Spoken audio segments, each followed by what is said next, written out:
마지막 연이라고 이렇게 우리가 표현을 하는데요. 우리가 잘 아는 대로 8개 문단으로 되어 있고 그 문단 중에서 22연 중인데 22연은 21, 22연 이렇게 오늘 읽은 161절부터 168절까지를 21연이라고 하고 또 이 169절부터 끝까지 176절까지는 22연으로 이렇게 마무리를 하게 됩니다. 시편 119편은 총 176절로 되어 있는데 우리가 이제 끝부분까지 오게 되었습니다. 우리가 이 말씀을 통해서 제가 늘 말씀드렸지만 이 시인이 많은 고난이 있었어요. 핍박이 있었습니다. 오늘 또 핍박이 있다고 이렇게 이야기를 합니다. 그런데 그 핍박 가운데서도 전혀 굴하지 아니하고 타협하지 아니하고 여전히 하나님을 경외하고 또 말씀을 사모하고 말씀을 사랑하는, 그래서 이겨나가는 역사를 우리에게 가르쳐주고 있습니다. 오늘 이 본문에서는 마치 후렴구처럼 따라오는 구절들이 있는데 하나님을 사랑한다, 주의 말씀을 즐거워한다 하는 내용이거든요. 그래서 매 절마다 이런 내용들이 하나님을 사랑한다, 주의 말씀을 즐거워한다 하는 내용으로 담겨져 있습니다. 그러면서 이렇게 이제 그 하나님을 사랑하고 또 말씀을 사랑하고 이 사모하는 마음이 얼마나 큰지를 이제 우리에게 보여주고 있습니다. 오늘 161절에 보면 고관들이 그랬거든요. 거짓으로 나를 핍박한다. 이 고관들이라고 하는 그 단어는 이제 그 높은 나라를 통치하는 사람들이죠. 그러니까 지금 이제 이 시인의 입장에서는 나라를 이렇게 다스리는 사람들로부터 핍박을 지금 당하고 있는데 그 핍박당하는 이유를 얘기합니다.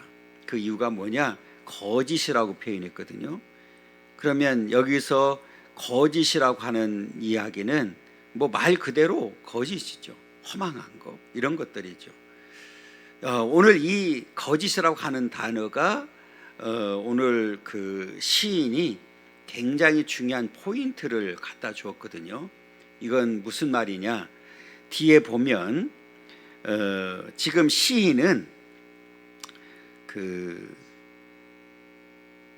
거짓을 미워한다고, 싫어한다고 이렇게 얘기를 했어요.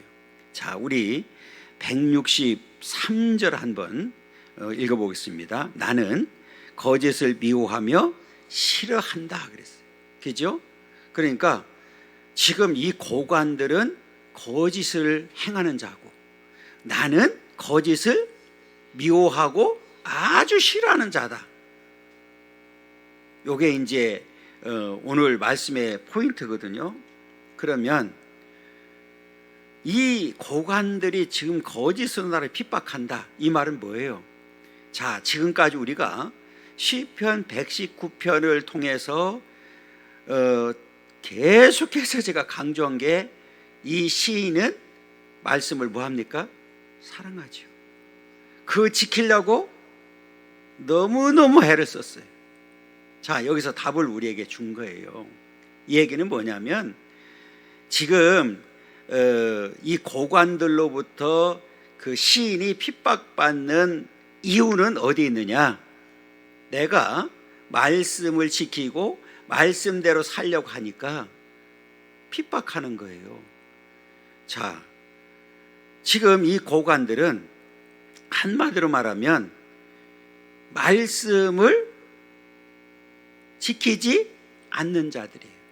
그러니까 본인들이 말씀을 지키지 않으면서도 막강한 권력을 가지고 있고 그리고 자기들의 유익을 위해서, 이익을 위해서 살려고 하니까 지금 비교 대상이 되는 거예요.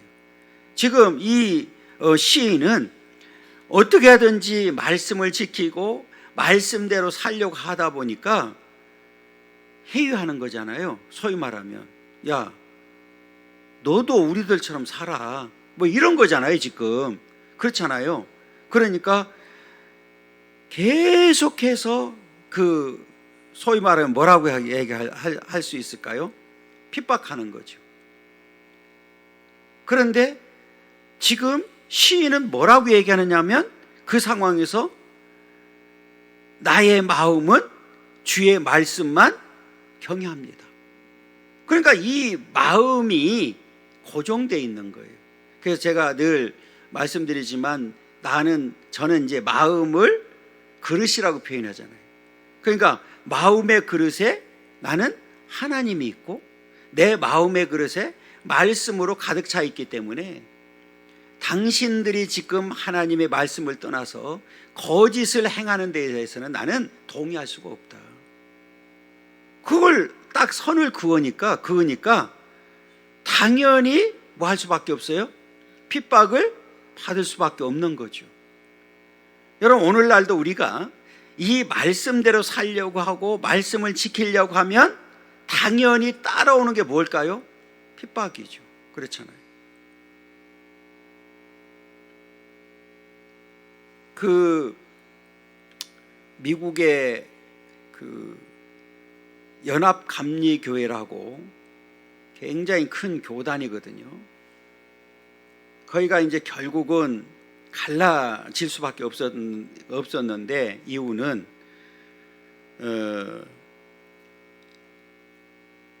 동성애를 받아들이니까 그걸 거부하는 사람들이 이제 그 모여서 또 다른 교단을 만드는 거예요. 그런데 이제 말씀을 지키려고 동성애를 거부한 그 교단은 굉장히 지금 성장하는 그런 내용들이 지금 이제 보고가 됐거든요. 그리고 이제 그 얼마나 핍박을 받느냐면 제가 지금 설교하고 있잖아요.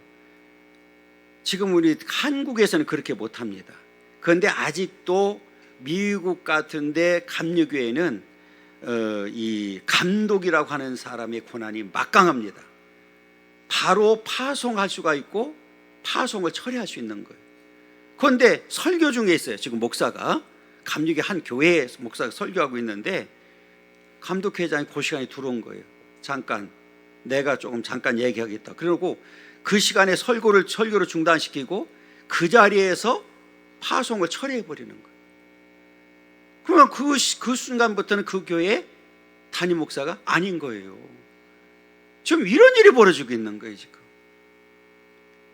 그러니까 이게 우리가 바르게 하려고 할수록 뭐 할 수밖에 없어요? 핍박이 있을 수밖에 없는 거죠. 지금 대한민국이라고 자유로울 것 같아요? 여러분 앞으로 보세요. 어떤 일이 벌어지나. 분명히 제가 말씀드리지만 엄청난 핍박을 우리가 받을 겁니다. 이걸 우리가 막지 않으면 다음 세대들에게는 지금 여러분 우리 세대들도 굉장히 힘들게 지금 신앙생활 하는데 다음 세대들은요 신앙생활을 못합니다. 이걸 우리가 막아줘야 된다는 거죠. 그러니까 지금 시인이 내가 뭔가를 속된 말로 내가 어떤 세상적으로 무슨 잘못을 했고 내가 범죄를 하고 해서 내가 핍박을 받는다고 하면 억울하지가 않겠죠. 그런데 아무 잘못이 없는 거예요. 단지 나는 뭘 하기 때문에? 주의 말씀만 경외하기 때문에, 주의 말씀만 사랑하기 때문에 나는 그 말씀을 지킬 수밖에 없어요. 그러니까 나는 당신들이 지금 하나님의 말씀에서 벗어나는 삶을 나는 싫다. 나는 미워한다. 그러니까 내가 사람을 미워하는 것이 아니라 지금 하나님의 말씀을 지키지 않는 그 자체를 나는 미워하는 거다. 그러니까 지금 구별된 삶을 살려고 하니까 우리 하나님의 백성들에게 하나님께서 명령한 것 중에 하나가 뭐냐면 내가 거룩하니까 너희들도 거룩하라고 하는 거잖아요. 그러니까 이 시인은 그걸 지키려고 하니까 지키지 않는 자들로부터, 그것도 더군다나 고관들이니까, 이 고관들이니까 막강한 권력을 가지고 있는 사람들이잖아요. 그러니 얼마나 핍박을 많이 받았겠어요. 생각을 해보세요 한번. 그렇잖아요. 여러분, 내가 어떤 위치에 있고 막강한 권력을 가지고 있는 사람이 나를 핍박한다고 그러면 여러분 그 두려워서 살겠어요. 그렇잖아요. 언제 죽을지도 모르는데, 그렇잖아요. 그러니까 그럼에도 불구하고 이 시인은 타협합니까? 안 합니까? 안 하는 거예요. 여러분, 마치 초대교회 그 사도들이 그랬거든요. 사도들을 얼마나 핍박을 했습니까? 한 절만 우리가 찾아보죠. 사도행전 4장 19절, 193쪽에 있는데요. 우리 18절 17절부터 우리 19절까지 한번 읽어보겠습니다. 이것이 민간에 더 퍼지지 못하게 그들을 위협하여 이후에는 이 이름으로 아무에게도 말하지 말게 하자 하고 그들을 불러 경고하여 도무지 예수의 이름으로 말하지도 말고 가르치지도 말라 하니 베드로와 요한이 대답하여 이르되 하나님 앞에서 너희의 말을 듣는 것이 하나님의 말씀을 듣는 것보다 옳은가 판단하라. 누구의 말이 옳으냐? 너희들의 말이 옳으냐? 하나님의 말씀이 옳으냐? 나는 너희의 말을 들을 수가 없어. 나는 하나님 말씀을 들을 수밖에 없다. 그런 핍박을 당하면서도 끝까지 말씀을 뭐예요? 전하는 거예요.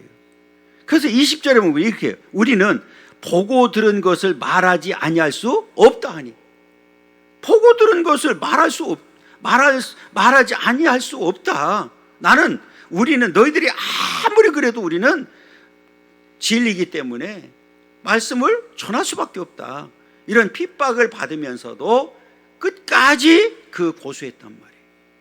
이게 오늘 시인이 가지고 있었던 이 믿음의 자세, 오늘 초대교회의 오늘 사도들이 가지고 있던 믿음의 자세, 이게 오늘 저와 여러분들의 자세가 될 줄 믿습니다. 그건 가능할 수 있는 이유가 있어요. 답을 줬잖아요. 나의 마음은 주의 말씀만 경외합니다. 그러니까 이 얘기는 그 마음 속에는 뭐가 충만히 채워졌어요?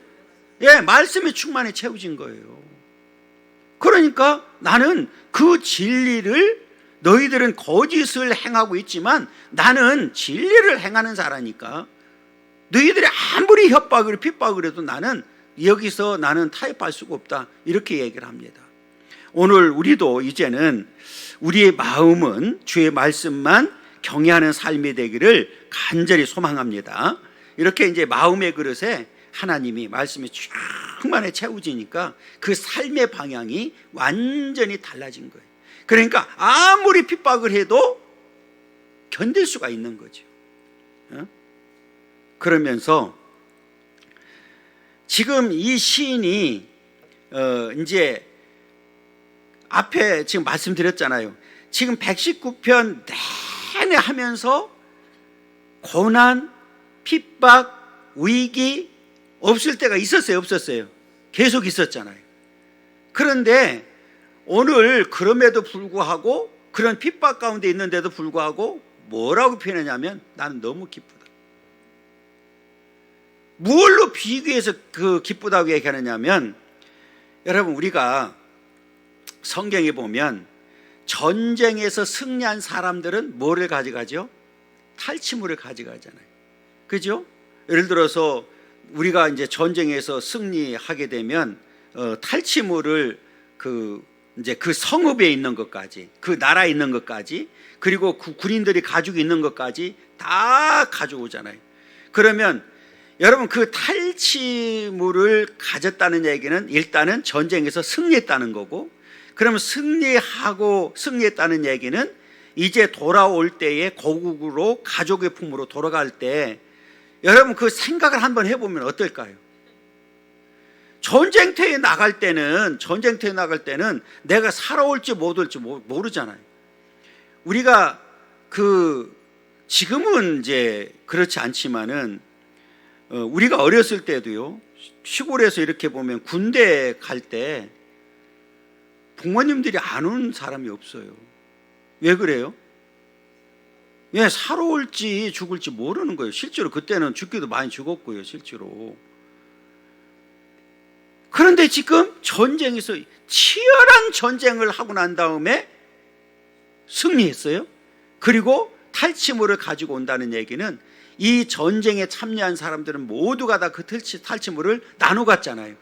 그러면 그 탈취물을 가지고 고국으로 돌아오는 뿐만 아니라 가족의 품으로 돌아간다고 하는 그 생각을 하면 얼마나 기쁘겠어요. 그래서 그 기쁨으로 전쟁에서 승리해서 탈취물을 가지고 가는 이 군인과 비교해서 내가 그게 그만큼 기쁘다고 이렇게 표현하고 있어요.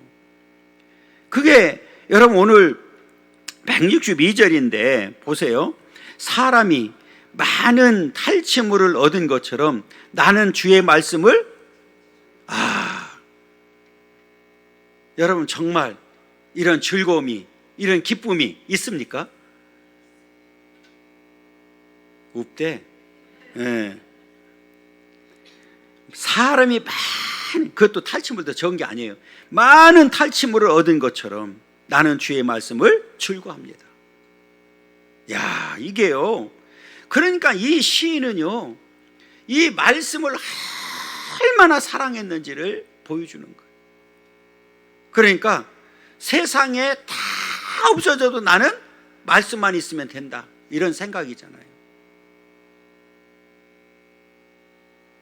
이 미국이라는 나라는요 참 무서운 나라예요. 특히 트럼프 이 사람은 사실은 미국 사람들 입장에서 보면 트럼프는 굉장히 좋은 사람이에요. 왜? 자국민 위주니까. 지금 트럼프가 하려고 하는 게 뭐냐면 막 이게 이제 불법 이민자들이 너무 많이 들어오는 거예요. 그런데 이 사람들이 들어와서 물론 정상적으로 잘 사는 사람도 있지만 일잘 제대로 못하고 하니까 맨날 마약하고 그냥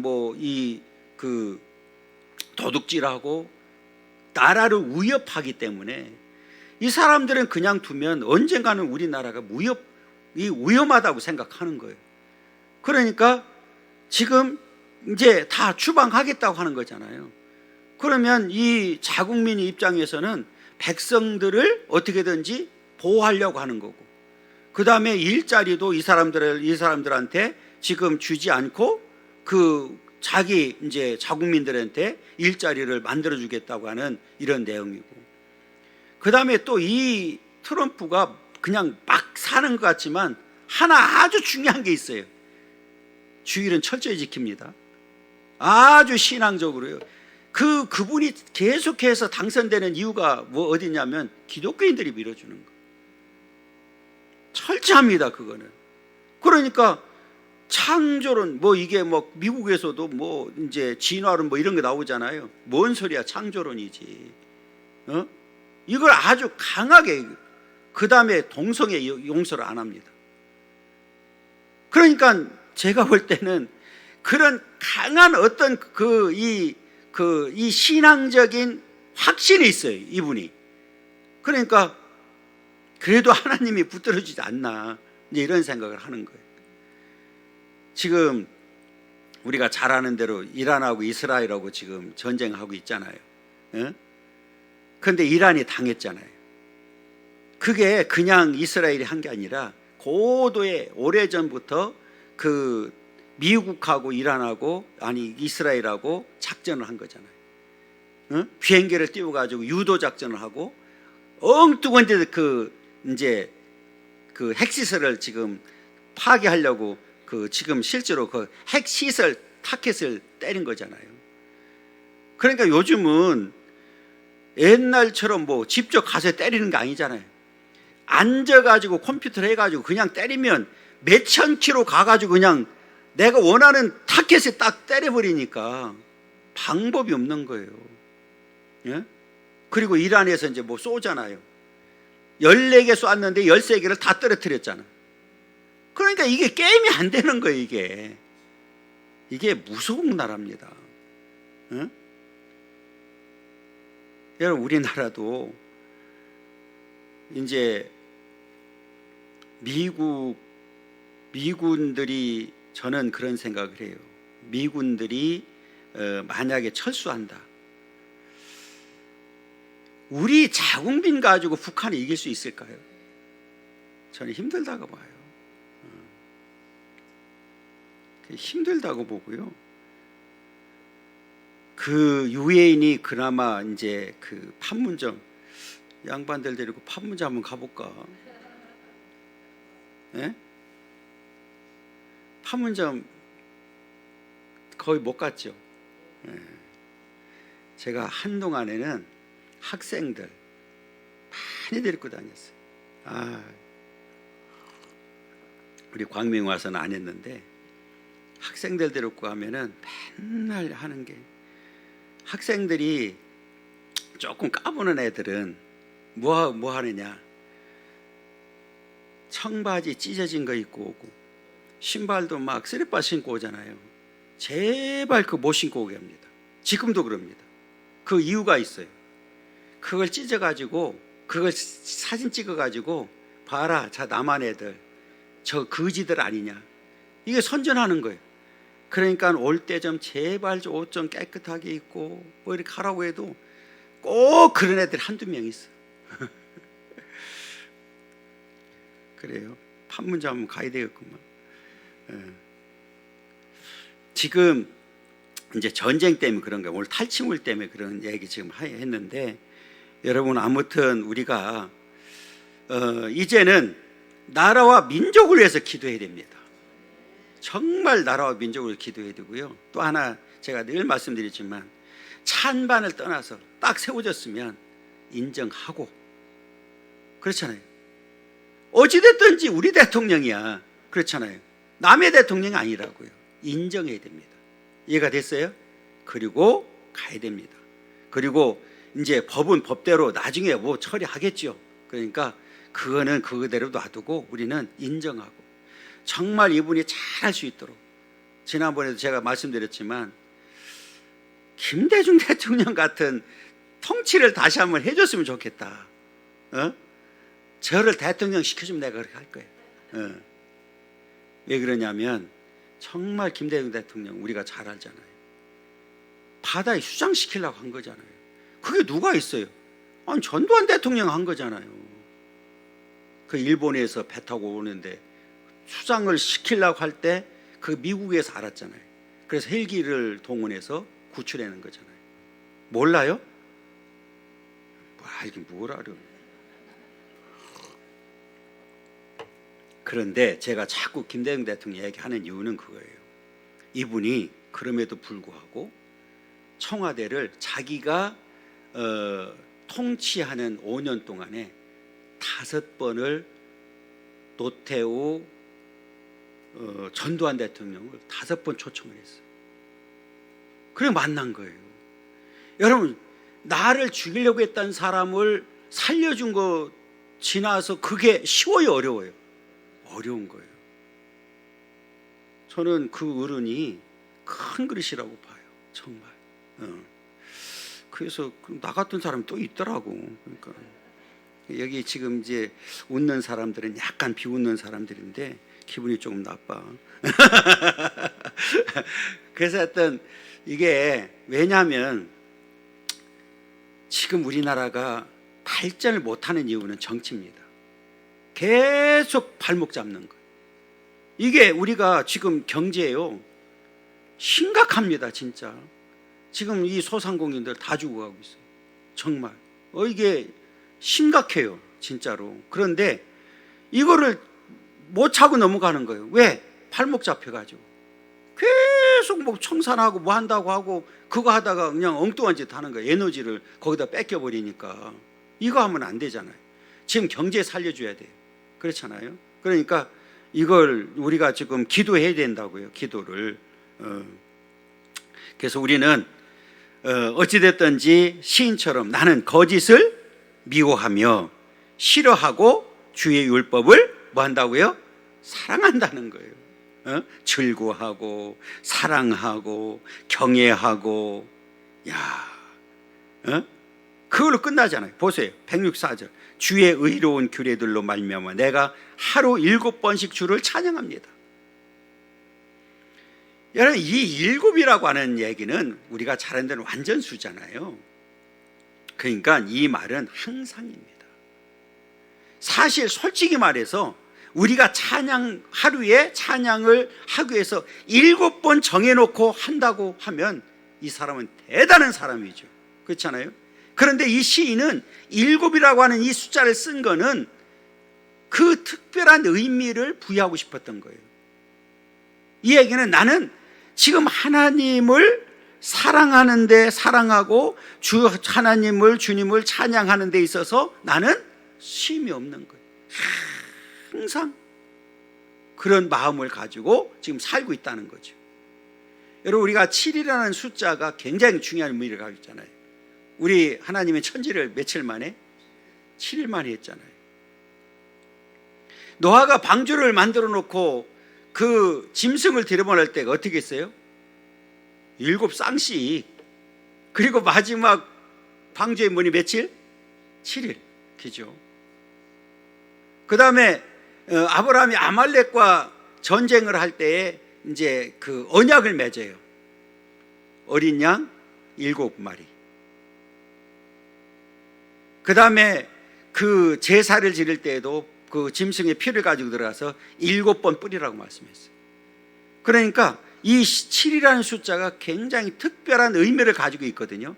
그러니까 오늘 여기서 내가 7번씩 주를 찬양하겠다. 하루에 7번씩.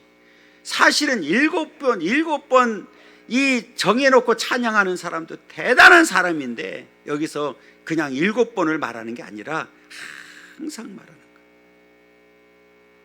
그러니까 이 시인은 얼마나 하나님을 사랑했는지를 우리에게 보여주고 있고요. 그러면 왜 그렇게 시인은 그 말씀을 즐거워하고 경외하고 사랑할 수밖에 없었느냐? 이 말씀을 사랑하는 자에게는 평안이 주어진다는 거예요. 자, 여기서 우리가 대조가 되잖아요. 161절에 보면 고관들이 거짓으로 나를 뭐 했다고 그랬어요? 핍박당하고 있는 상태에서도 나는 하나님의 말씀을 사랑했는데 그 말씀이 나를 평안하게 만들어주는 거예요. 그러니까 이 얘기는 뭐예요? 지금 나는 세상적으로는 너무 힘들어. 난 박해를 받고 너무너무 힘들지만 그럼에도 불구하고 내가 하나님의 말씀을 사랑하고 말씀을 경외하고 말씀을 즐거워했더니 그 말씀이 나를 붙들어주는 거예요. 그래서 나는 오히려 평안한 거예요. 그러니까 애형은 바뀌지 않았어요. 여전히 핍박을 당해, 여전히 고난을 당해, 큰 위기가 있어. 그럼에도 불구하고 그런 가운데에서도 나는 하나님의 하나님을 찾았더니 그 하나님께서 붙들어주고 말씀이 나를 붙들어 지켜주고 인도해 줌으로 인해서 나는 내 마음이 평안하다는 거예요. 그게 165절이 나와 있는 거예요. 주의 법을 사랑하는 자에게는 뭐가 있어요? 큰 평안이 있다 그랬어요. 그냥 평안이 아니야. 무슨 평안? 큰 평안. 큰 평안이 있대요. 여러분, 이게 이 시인이 실제 체험한 것을 얘기하는 거잖아요. 그냥 우리가 글 쓰는 건 누구든 할 수 있잖아요. 말로 하는 건 누구든 할 수 있잖아요. 그런데 지금 시인은 실제로 본인이 경험한 그 경험을 바탕으로 해서 이 말씀을 쓴 거기 때문에 지금 이게 그냥 우리가 생각할 때는 아유 박해를 받는구나, 그냥 위기가 있는 거야. 그런데 우리가 그동안에 살펴본 대로 죽기 일보 직전까지 갔잖아요. 그죠? 그럼에도 불구하고 여전히 그 믿음을 잃지 않고 말씀의 끈을 놓지 않고 그런 가운데서 하나님을 찾고 그랬더니 하나님께서 힘을 주고 능력도 주시고 이 말씀이 나에게 큰 평안이 있다고 이렇게 말씀합니다. 그러니까 오늘 우리도 저와 여러분들도 이제는 이 말씀을 붙들어야 돼요. 그러면 그 말씀이 우리를 평안을 주시는데 그냥 평안이 아니라 큰 평안이 있다. 여러분, 내가 그렇잖아요. 마음에 지금 평안이 있으니까 당연히 앞에 나와 있던 대로 즐거움도 있고 기쁨도 있는 거죠. 그런데 그 뒤에 나오는 단어가 더 중요한 거예요. 그들에게 장애물이 없으리이다. 장애물이 없다. 그러니까 이 평안이 있는 자들에게는 장애물이 없는 거예요. 그렇잖아요. 우리가 흔히 그러잖아요. 병도 어디서부터 출발해요? 마음의 병. 이게 마음이 약해지면 그렇잖아요. 이게 참 중요한 거예요. 그래서 오늘 우리가 이 땅에 사는 동안에 내가 정말 말씀을 잘 지키려고만 할수록 우리에게는 이 박해가 이제 고난이 따를 수밖에 없는 거죠. 그런데 그것을 내가 믿음으로 말씀으로 잘 이겨나가게 되면 그것이 오히려 나에게 큰 평안으로 다가오더라. 그들에게 장애물이 없다는 얘기는 뭐냐면 지금 나를 괴롭히는 오히려 그 고관들이 나중에는 결국은 내 앞에 뭐 할 수밖에 없어요? 굴복할 수밖에 없는 거예요. 하나님께서 다 제거해 준다 그 말이잖아요. 그러니까 지금 시인이 나를 박해하니까 저걸 내가 죽여? 뭐 이런 게 아니잖아요. 그냥 시인은 내가 어떻게 하든지 저들과 타협하지 아니하고 나는 말씀 지키고 말씀 붙들고 살려고 몸부림쳤는데 하나님께서는 그것을 다 보시고 나에게 큰 평안을 주셨고 그러므로 해서 나에게 있는 지금 장애물이 다 사라진 거예요. 결국은 이 말씀을 잘 보면 우리가 그 부르는 찬양 있잖아요. 승리는 때 것인 거죠. 그리고 나 자유 얻었네, 너 자유 얻었네. 우리도 모두 다 자유함을 얻는 거예요. 이게 하나님께서 주시는 이 말씀이 주는 능력인 줄 믿습니다. 이게 이제 말씀에는 이런 힘과 능력이 있다는 사실을 우리에게 보여주고 있는 거예요. 이게 역전된 거잖아요. 자, 그러면서 여호와여 내가 주의 구원을 바라며 주의 계명들을 행하였나이다. 여기서 구원은 앞에 내가 지금 박해를 당하고 고관들로부터 박해를 당하고 하는 데서부터 나를 좀 구원해 달라고 하는 그런 내용이고 우리가 지금 신약에서 말하는 구원과는 다른 차원이다 이렇게 보면 됩니다.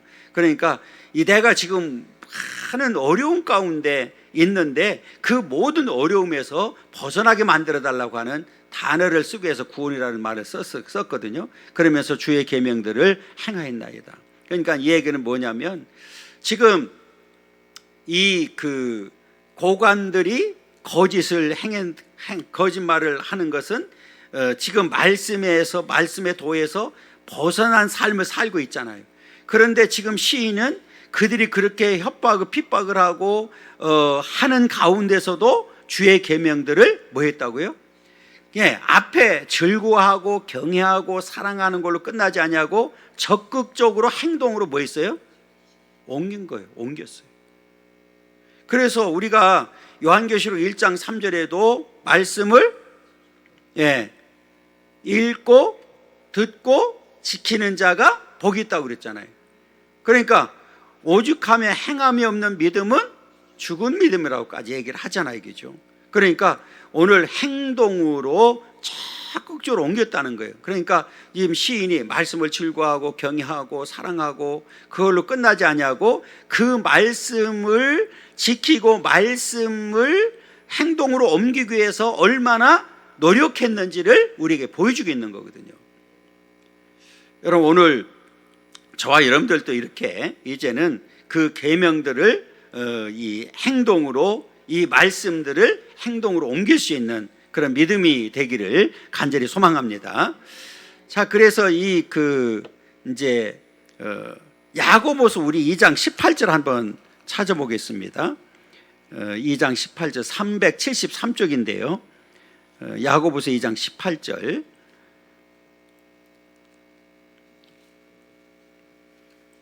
17절 18절 한번 읽어보겠습니다. 17절 18절 2장 야고보서 2장 17절 18절 읽겠습니다. 함께 읽겠습니다. 이와 같이 행함이 없는 믿음은 그 자체가 죽은 것이라.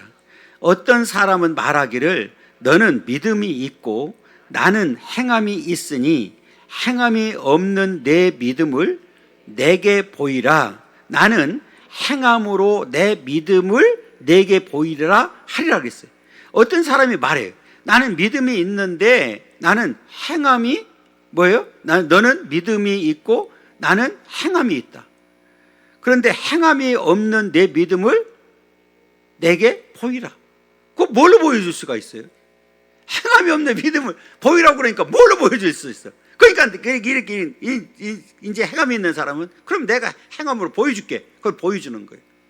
그러니까 오늘 이렇게 이 행함이라고 하는 것이 얼마나 중요한지를 우리에게 이제 보여주고 있고요. 그러면서 167절 보면 내 영혼이 주의 증거들을 뭐 있어요? 지켰다. 이 행함과 지켰다고 하는 것이 니콜이잖아요. 그러면서 내가 이를 지극히 사랑하나이다. 여러분, 하나님 말씀을 사랑하니까 내가 지키지, 사랑하지 않는 자가 어떻게 지키겠어요? 그렇잖아요. 여러분, 사랑하면 당연히 뭐 할 수밖에 없어요? 행동으로 따라갈 수밖에 없는 거죠. 그러니까 말로만 하는 사랑은 그건 진짜 아니잖아요. 그렇잖아요. 그건 누구든지 할 수 있는 거잖아요. 그죠? 예를 들어서 우리가 하나님 사랑합니다. 그럼 사랑합니다 하고 행함이 없어. 행함이 없다는 얘기는 뭐예요? 아니 뭐 수요일이니까 당연히 뭐 해야 돼요? 와야 되잖아. 아주 가까이 있는 사람들도 안 와. 뭐 할까? 가서 봐봐. 뭐 하나?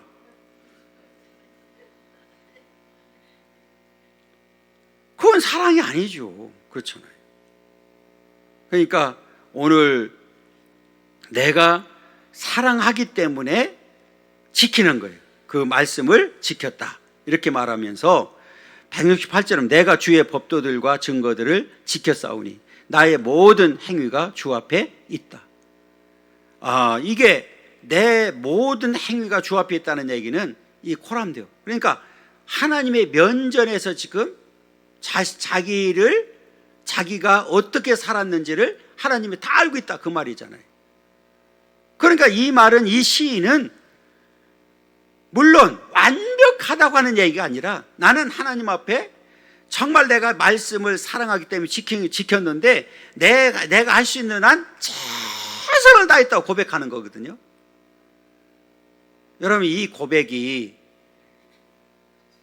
이게 쉬운 고백이 아니거든요. 그렇잖아요. 잘 보면 나의 모든 행위가 주 앞에 있다. 그럼 주 앞에 있다는 얘기는 뭐예요? 나는 주님을 피한 적이 없는 거죠. 말씀을 내가 피한 적이 없는 거죠. 그러니까 나는 하나님의 면전에서 늘 내 믿음을 지키려고 애를 썼다. 최선을 다했다. 이걸 고백하는 거잖아요. 그러니까 우리가 이렇게 이제 부름을 받아서 이 하나님의 이제 자녀로서 이제 삶을 살게 되잖아요. 그러니까 오늘 이 시인처럼 우리는 이 말씀을 지키려고 하면 할수록, 이 진리 가운데 살려고 하면 할수록, 내가 신앙생활 잘하려고 하면 할수록 핍박이 따라올 수밖에 없어요.